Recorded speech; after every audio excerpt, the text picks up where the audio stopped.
right. Well, good morning again, everyone. So nice to see all of you. I feel like I've seen a lot of you this weekend. We've had so many things happening. We didn't make an announcement, but we had a sangwa yesterday morning for Anissa's mother, Medina. It was a really beautiful ceremony, and so many people came. We had date night last night, and just dozens of children running around the church, and so many of our Yami members and high schoolers, just investing so much energy to take care of them so that parents could go out on dates. And Mike and I have had the blessing to be part of all of it and to continue seeing you all throughout the week. So, but I'm happy to see all of you again today. I thought I would continue on this topic that Mike started last week on freedom and fulfillment. So I was very original with my title, Part 2. But I thought I'd start with a quote from the Bible. This is from 1 John 5:3. For this is the love of God, that we keep his commandments, and his commandments are not burdensome. And last week, Mike covered the definition of freedom according to the divine principle. And there's 3 aspects of true freedom. One, that there is no freedom outside of the principle. There's no freedom without responsibility. And there's no freedom without accomplishment. And actually, the way that it's worded sounds like a lot of no freedom. And sounds like there's a lot of requirements. No freedom outside the principle. In some ways, it sounds kind of restrictive. And actually, for this, ever since he gave that message, for me this week, I've had these 3 words popping up in my head that we've heard many times. If you've been part of our faith for a while, if you've recited the family pledge, there's this phrase of absolute faith, absolute love, and absolute obedience. And I've actually always kind of struggled with this part, absolute obedience. I'm too American. But I think that part of the reason why I struggle with it is because I think we kind of interpret that through our own understanding of what obedience is.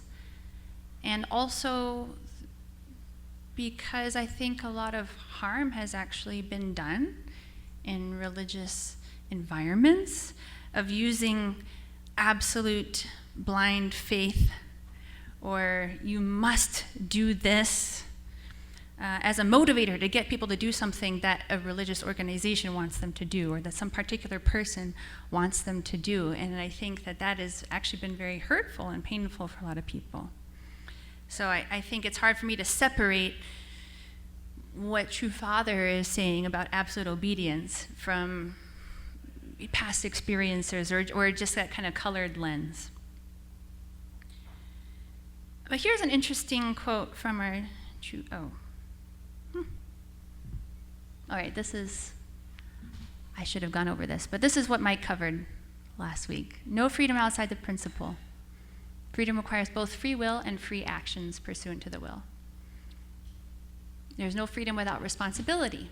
Human beings created according to the principle can reach perfection only by fulfilling their responsibility based on their free will. And there's no freedom without accomplishment. When human beings exercise freedom and carry out their responsibility, they strive to accomplish results which complete the purpose of creation and bring joy to God. But here's a quote from our True Father about obedience. Obedience is different from compliance.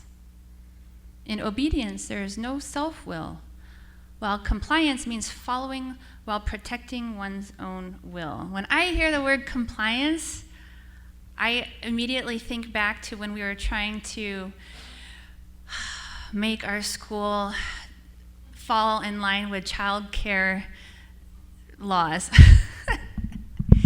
And so difficult. And all the time I was thinking, what is the bare minimum I can do to get these people off my back? They want a sink in the classroom. Can I put like a 4 by 4 inch sink? Will that count? Can I get a little sink with a pump in it that I don't have to hook up a water line? Like, I'm like, compliance is like, what is the bare minimum I can do to satisfy somebody else's will and still keep what I want to do? I don't think that's our relationship with God, though, right? And I think I've been adjusting my understanding of what obedience is. I think it's actually been shifting over the last few years for me, but I've only really recognized it this week. And I think that what I realize is actually not so different from what True Father meant all along. That absolute obedience to God, not to anybody else, only to God, is when you are resonating with God, when you are one in heart with God, when you are seeing from God's viewpoint, you intuitively know what God wants in a given situation. And it's not about using that to make somebody else do it, but it's really like surrendering myself to my purpose in God's will, with a trust that God's purpose includes my purpose. God's will includes my will. And that, like, I am taken care of in that surrender. Here's another amazing quote by our True Father. Absolute faith stands on the foundation of absolute love, which is the foundation for absolute obedience. This is the mainstream thought in the eternal spirit world. And I think that I've kind of always, when we hear the words absolute faith, absolute love, and absolute obedience, I kind of think of them as three separate things. But actually, they're inextricable from each other. We can't absolutely obey God if we don't really love God. Why would we? Why would we absolutely obey God if we didn't have a heart that yearned to be with God? A heart that loves God and knows, and then has faith, right? Out of the love for God comes a faith that God loves me too, and a trust. It's like the absolute faith is an absolute trust that everything that God has done in this world up to this point is for the benefit of his children, which includes me. And that when I walk in God's way, God is walking with me. And if you have that, if you have a deep love for God that resonates and that you feel that love returning and there's a trust and faith in your parent, absolute obedience is just like, of course.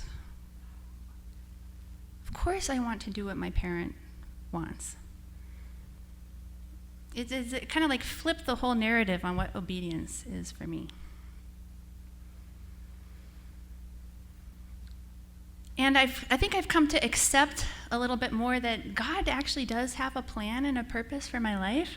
I've really been kind of this main way of thought that I get to choose, and I'm in control of my life.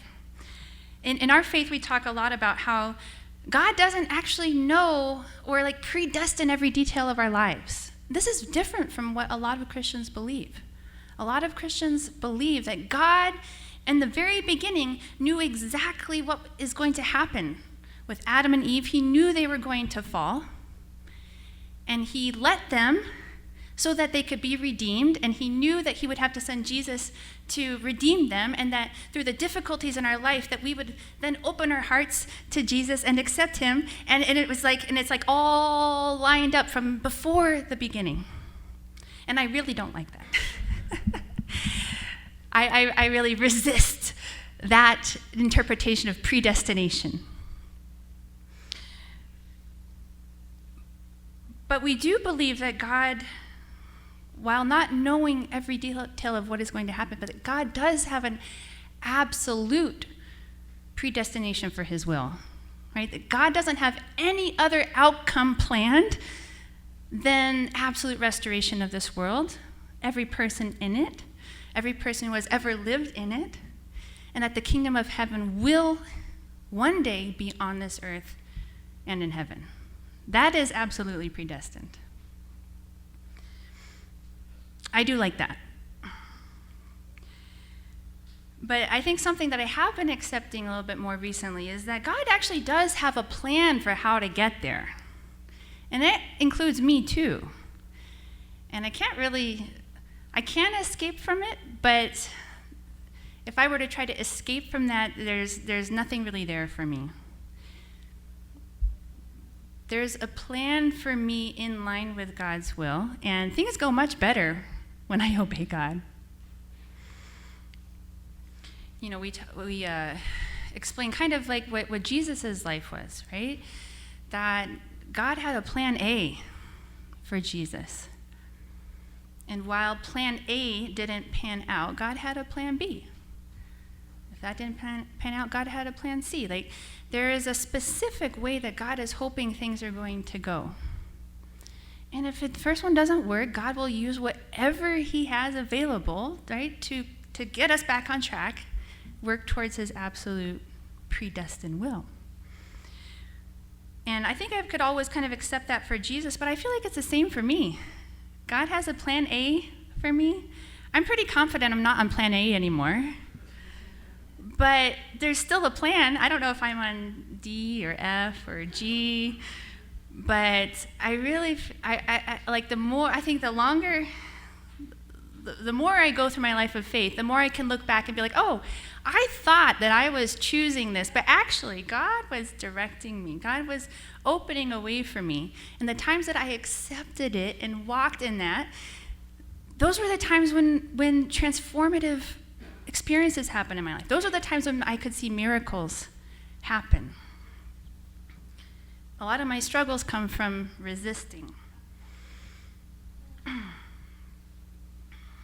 have many experiences of really trying to follow where God is leading, but just being so terrified the whole time. I can think of many times during the past few years where I knew God is calling me to something, but I'm like, are you sure? Like, is there footing there? I'm afraid I'm going to fall off the cliff if I take this step. And it's like I'm resisting and yet trying to follow at the same time. But I feel like that it just happens over and over again, and I have enough evidence now that most of the time I can walk more joyfully in my faith. Only minor panic attacks occasionally. But I wanted to share one of my first real experiences with how I felt God was educating me in this. And this experience is just so simple and concrete, and it's not very spiritual, albeit rather extreme, is the MR340. Some of you have heard of this before. Actually, I realized it was 10 years ago that I decided with my sister to do this crazy ultramarathon, longest paddle race in the world, longest nonstop paddle race, the MR340, which is a paddle race from across the state of Missouri, from Kansas City to St. Louis. You can drive across the state of Missouri from Kansas City to St. Louis in about 4.5 hours. But the river doesn't go in a straight line. The river goes like this. It's a huge S with lots of little S's along the way. They say that if you were to stretch it out from Kansas City, you could reach Little Rock, Arkansas, that same distance. It's 340 miles. But the way I chose to do this race was interesting because, again, it wasn't really a choice.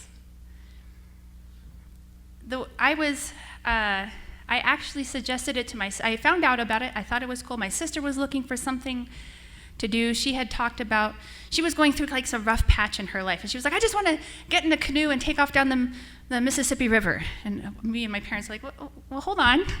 That sounds a little dangerous. Maybe don't do that to escape from your life. And interestingly enough, within a week, I came across an article about this particular race. And I had no concept that it would be something that I would want to do. I was like, oh, this is what my sister is looking for. Very good. I will tell her about it. And then I did. But then she looked at me and said, well, I don't want to do it alone. You should do it with me. And it was a very interesting experience, because it's not like I can really explain what kind of happened in my heart, but it wasn't like a conscious decision, or I didn't weigh the pros and cons. Oh, why should I do this race? Why should I not do this race? Despite the fact that I have 3 small children at home, or or what is it going to take to do it? It was almost like a calling. Like, yes, I should do this race with you. And it all took place in the span of like 10 seconds, and we literally shook hands, like, okay, we're doing it. And I feel like that has played out many times in my life in different ways, where I feel like I'm being called to do something, and I don't even really have time to like consider it. I just know that I should do it. And then it starts happening. But very early on, as we began preparing for this race, and there's so much to prepare, we decided about a year before the race happened that we wanted to do it. And we spent a whole year in preparation. And we had no idea how we were going to do it. None of us had ever paddled more than like 6 miles before, in like, kind of like fishing kayaks, not the kind of things you'd want to go racing in. Neither of us had any money at the time. She was a poor college student. Mike and I were living with my parents, selling flowers on weekends. And we needed registration money. We needed to buy a cheap kayak at $2,000. We had to find money to buy a kayak. We had to buy a whole bunch of gear, life jackets and all these things.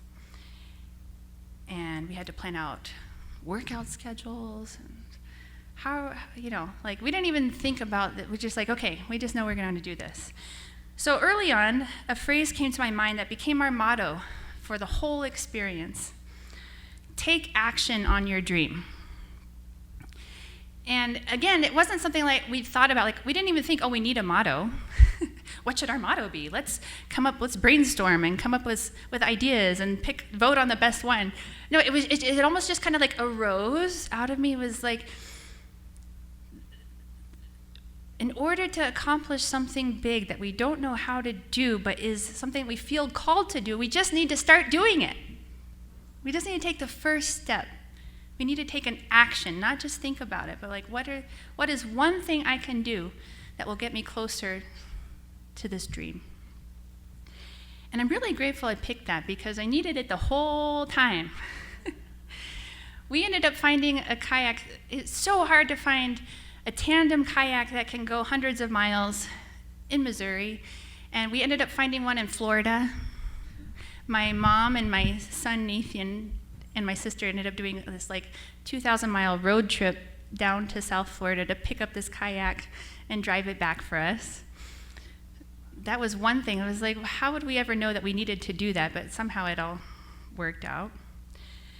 And then when the actual race came, and we had done all this preparation for a whole year. We'd been training. The race actually got postponed a month. That was a big challenge for us, because my sister had other plans, and we already had everything lined up, right, to go spend this whole week doing this race, and we had to switch it all around. We had to raise more money. But we'd already committed, so like, all right, what's the next thing we need to do to be able to make sure we can make it to the starting line at the right time? And then the race. We began, it's so exciting. At the beginning, there's like 400 boats in the river it's where the, I think it's called the Kaw River, runs into the Missouri River. Right in Kansas City, there's this confluence, like a confluence park. And there's hundreds of kayaks and canoes and paddle boats all getting into the river and hanging out until like the starting whistle blows, and then everybody just takes off paddling down the river, and it's just so like exciting, and all the boats are different colors, and everybody's cheering, and everybody's smiling. And then about 75 miles later, everybody's like, oh my God, this is the hardest thing I've ever done. After 75 miles, I was more tired than I had ever been in my life. And it was like only a fifth of the way done. I really feel like a lot of my experiences in life are like this too. I decide to do something, I feel called to do it, and I get into it, I'm like, what am I doing? What was I thinking? And yet I know that I do want to do it. And so it's that same thing of like, what is one more action I can do? I can't possibly think about paddling for another 60 hours. So I'm just going to put my paddle in the water one more time. 10 more minutes, and we can have a snack break. 2 more hours, we'll get to our next checkpoint. Just keep putting the paddle in the water one more time, 10,000 more times, 100,000 more times.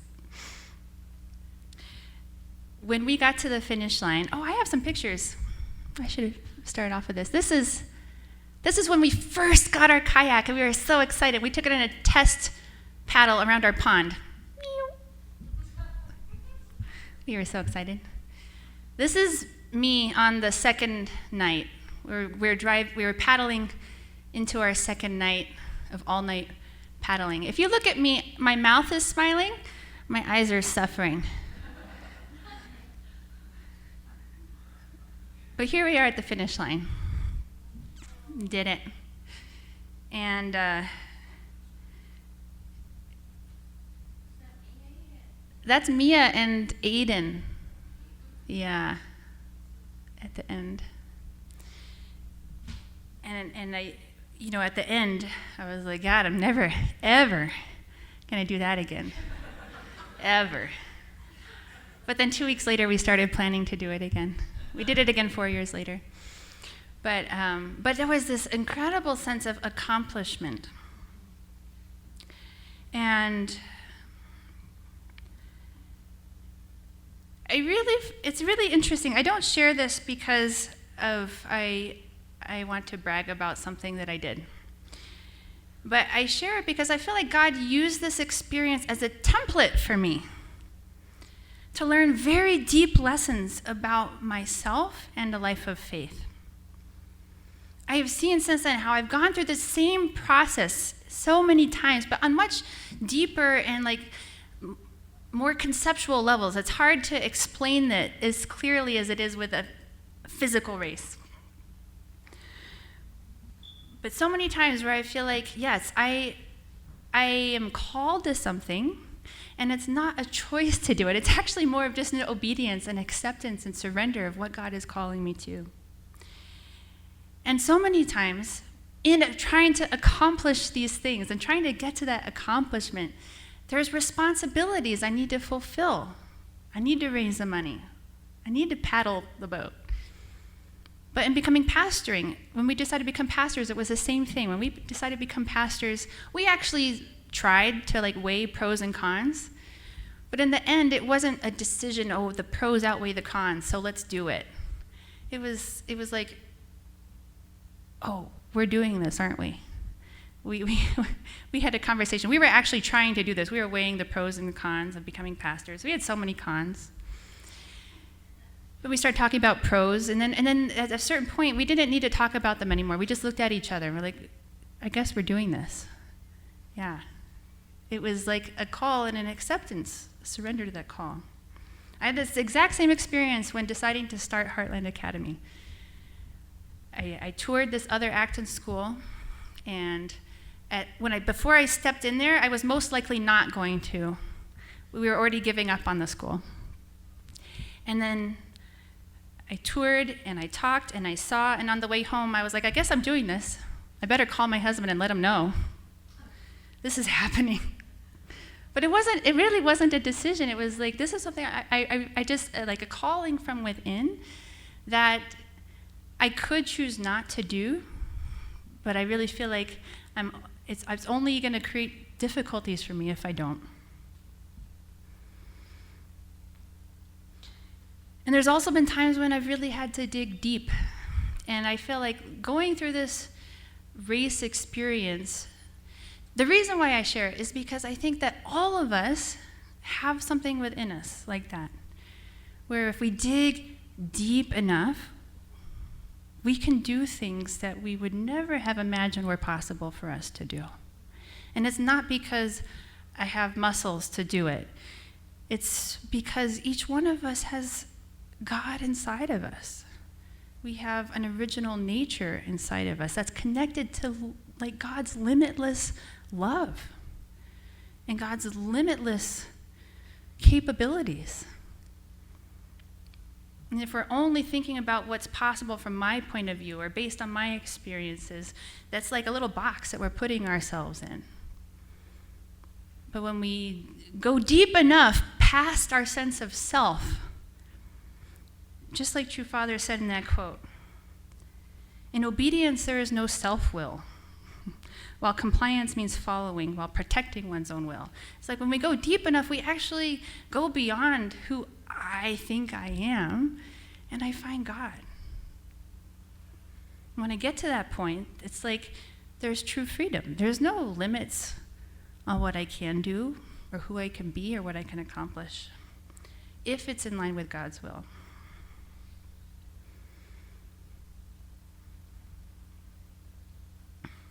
I can also look back and see times when I did give up on things. I can definitely share times where I felt called to do something, and I tried for a couple of years or a couple of months or something, and I can't say for sure. Maybe it was time. Maybe there's a time for an end for certain things, but maybe I just got tired and I didn't dig deep enough. I know I'm not on plan A. But I still think that God has a plan, and he's always working to get me on the right path, and it's the same for each one of us, right? God has a plan for us that has the same destination for all of us, and it's a matter of what is God going to use in our life. We all have different circumstances. We have different challenges. We're dealt different cards, and so my path isn't going to look the same as your path. But I think that the lesson that I'm learning is that when I really love God, when I take that time to receive God's love and give that love back, it's like the song that our music ministry just sang, "You are perfect in all of your ways." Like when I am living in that love, then I can trust that God is perfect in all of his ways towards me. Whatever those ways might look like. Sometimes those ways don't look very fun. Sometimes those ways look like heartache. But God is perfect in all of his ways to us. And then that leads me into acceptance and obedience that doesn't feel like compliance. And then within that, I can find freedom and fulfillment and accomplishment. And I want to finish up with a story from the Bible. This is a story about Peter and the apostles. This is after Jesus passed. And Peter and his apostles were proselytizing and performing miracles. And the city officials said, "This can't be happening," and threw them in jail. But at that night, according to the Bible, an angel of the Lord came and opened up the doors, and out they went. Where did they go? They didn't run away. They went directly back into the temple and started preaching some more. And the next morning, the officials are like, "What? Right? We just put you in jail, and why are you here?" And they came to them and grabbed them and "Why are you doing this? We already told you not to. This is against the law." Acts 5:29. But Peter and the apostles answered, "We must obey God rather than men." And they were debating what to do. The officials were like, "Well, we throw them back in jail? Maybe the angel of the Lord will just let them go again. Do we stone them? What should we do?" They wanted to do something to teach them a lesson. But this is a few verses later. A Pharisee named, I'm going to butcher this, Gamaliel, a teacher of the law who was honored by all the people, stood up in the Sanhedrin and ordered that the men be put outside for a little while. Just hold on, let me talk to you in private. And And he started to talk about experiences in the past that can be referred to in the Bible of people who maybe had lots of followers and proclaimed themselves to be very great, but then fell apart. And he said, you know what?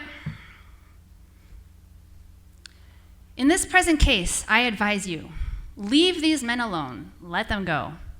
For if their purpose or activity is of human origin, it will fail. But if it is from God, you will not be able to stop these men. You will only find yourselves fighting against God. And then the Pharisees let them go. They're like, you're right. But I feel like this is me in my life a lot.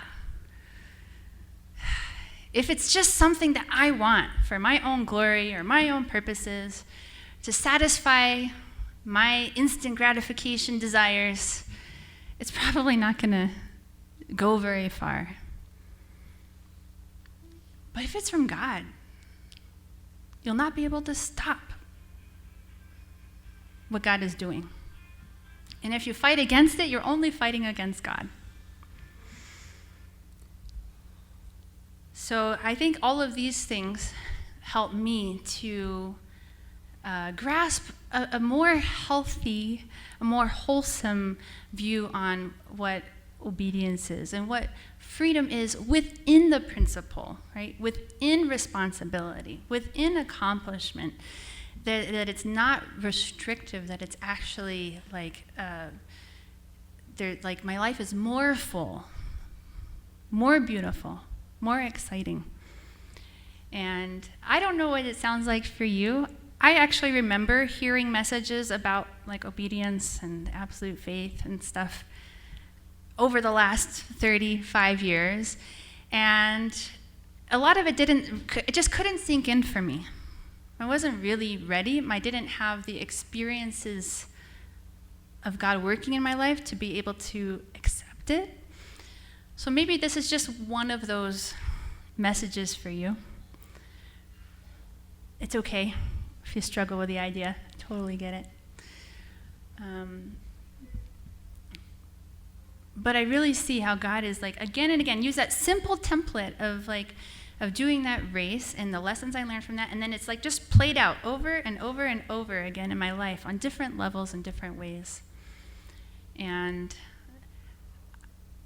I don't resist so much the idea of doing what God wants me to do. It doesn't feel like compliance. I'm not just trying to do the bare minimum to get God off my back. But there's really a joy in it, and there's a fulfillment in it. So I hope that opens a little door for you to find, right, God deep inside yourself and what God wants for you, and really what your limitless potential is when you find that relationship with God. So please join me in prayer. Heavenly Parent, good morning. Thank you so much for a beautiful Sunday morning and gathering all of us here today. We're really grateful for how you have guided us in our lives. Sometimes we see it, and sometimes it's really hard for us to believe that you are working in the situations that we're in or the challenges that we face. But I pray that we can be open to your guidance, that we can be working with you and not fighting against you in the choices that we make and the different experiences we go through in our lives. And I'm just grateful for you because you are good, and you are good all the time. You are perfect in all of your ways to us. And I pray that we can, before we strive for absolute obedience, that we can really strive to know you as our parent, to know who we are as your children, and to develop that deep love and trust. And obedience will work itself out from there. We love you so much. We offer this time to you, and I pray this in my name, Michael and Adonia Hendrick, a Blessed Family. Amen and adieu. Okay, thank you.